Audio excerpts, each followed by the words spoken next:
بيضت يا حبيب القلب. وانا هلا جاي اعتذر منك يا محمد صلاح على الفيديوهات اللي عملتها قبل عنك. محمد صلاح عم ينشر هذا الشيء اللي امامكم ويكتب فيه انه عيد الميلاد هو العيد اللي بتجتمع فيه كل العائلات ونحتفل مع بعض، بس هلا مش وقتها ابدا نظرا لاحداث غزه. الله عليك يا صلاح. وهيدا شو يا صلاح؟ هيدا شو؟ مي زمزم؟ شو هيدا يا صلاح؟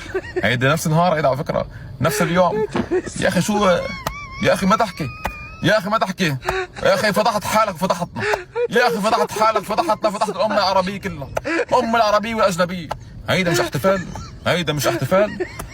والله ذكرتني بفيلم الليمبي لما يفوت على المحكمه ويطلع فيها هيدي هيك هيدا انت نفس الشيء. هيدا شو المره هيدا انت لك اليوم الصبح كده عم تحتفل معهم يا جماعه، وهلا يا معلم تيجي بتعمل لك انه لا والله مش حنحتفل يا اخي.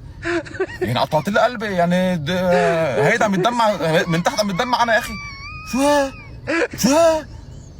شو صلاح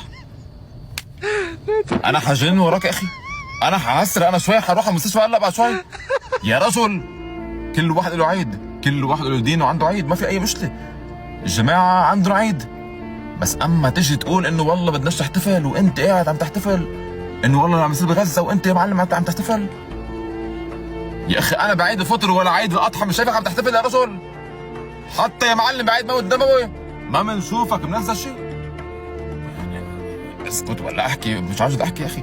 لك اصدقائك اللي عم شارك معهم، طب هن هول اللي بحطوا لك شيء بعيد الفطر او عيد الاضحى، هن هول انا مش شايفهم. حتى برمضان بصوموا معك بيقعدوا معك على الطاوله بياكلوا تمر، انا مش شايف، ما انا مش شايف. رونالدو شي مره شفته يا معلم قاعد بالكعبه قاعد بالفوتوشوب مش شايفه. بس شو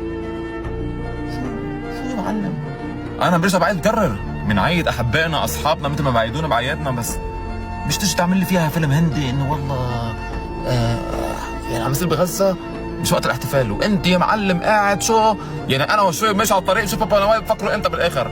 مع احتراماتي يا اخي صلاح، انا رايح على المستشفى جدتني يا اخي.